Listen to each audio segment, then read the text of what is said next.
हरियाणा में पंचायती राज संस्थाओं की जो अवधि थी वो 23 फरवरी 2021 को समाप्त हो चुकी है, 5 वर्ष की अवधि। और साधारणतः उस अवधि के पूर्ण होने से पहले या 6 महीने में चुनाव करवाए जाने आवश्यक होते हैं। लेकिन जो असामान्य परिस्थितियां होती हैं उसमें फिर असामान्य निर्णय लेने पड़ते हैं। कोविड-19 के बीमारी के चलते, महामारी के चलते चुनाव अभी तक नहीं हो पाए हैं। और जैसा कि आप जानते हैं कि चुनाव आयोग राज्य सरकार की संस्तुति के साथ ही रिकमेंडेशन के हिसाब से ही चुनाव करवा पाते हैं। तो अभी तक हमें वार्डबंदी के बारे में सूचना नहीं मिली है विकास एवं पंचायत विभाग से। तो जैसे ही हमें ये सूचना मिलेगी कि वार्डबंदी का कार्य पूर्ण हो चुका है और हम आगे चुनाव का कार्यक्रम जारी कर सकते हैं, तो हम अपनी कार्रवाई शुरू कर देंगे। किस किस तरह की तैयारियां रहती है चुनाव आयोग की? देखिए, सबसे पहले तो विभाग का कार्य है कि वार्डबंदी पूर्ण कर ली जाए। कोई पंचायत मान लीजिए म्यूनसिपल कॉरपोरेशन में है या म्यूनसिपल काउंसिल या म्यूनसिपल कमेटी में चली गई है, या कुछ गांव चले गए हैं किसी जिला परिषद के या पंचायत समिति के, या कुछ जैसे पंचायतें बड़ी थी और एक में से 2 बना दी गई, 3 बना दी गई, या किसी पंचायत का दायरा बड़ा है, कोई ढाणी शामिल हुई है। तो इस तरह से 107 के करीब पंचायतें नई बनी हैं, उनकी वार्डबंदी का कार्य पूर्ण होना था, तो उसके बारे में अभी सूचना नहीं आई है। तो एक तो वार्डबंदी का कार्य तो राज्य सरकार का कार्य है।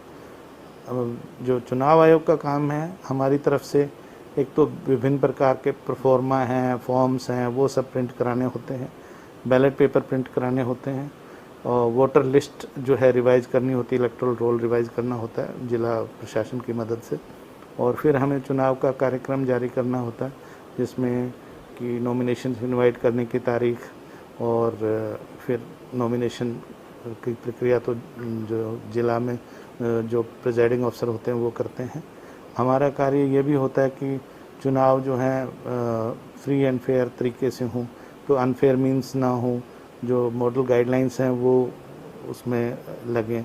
जो मॉडल कोड ऑफ कंडक्ट है उन दिनों में सरकार कोई ऐसी स्कीमें या वो जारी ना करें ताकि जिससे मतदाता प्रभावित हो सके।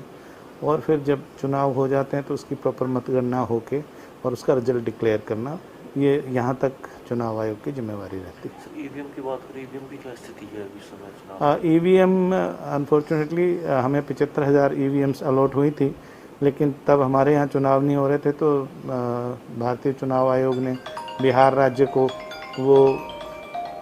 को वो ईवीएम्स हमारी तरफ से वो अलॉट उनको कर दी और उनको कहा कि भाई 31 जुलाई तक आप ईवीएम हरियाणा को दे देंगे। लेकिन दुर्भाग्यवश वहाँ पे भी चुनाव नहीं हो पाए ये पैंडेमिक की वजह से, और अभी ईवीएम की हमारी थोड़ी सी स्थिति स्पष्ट नहीं है। हम दूसरे राज्यों से प्रयास कर रहे हैं कि ईवीएम्स हमें मिल जाएँ, और हमने भारतीय चुनाव आयोग को भी रिक्वेस्ट की है कि वो हमें M3 टाइप की जो ईवीएम्स हैं जो लोकसभा और राज्य विधानसभा के लिए प्रयोग होती है वो अलाउ कर दें, और नहीं तो फिर हमें बैलेट पेपर पर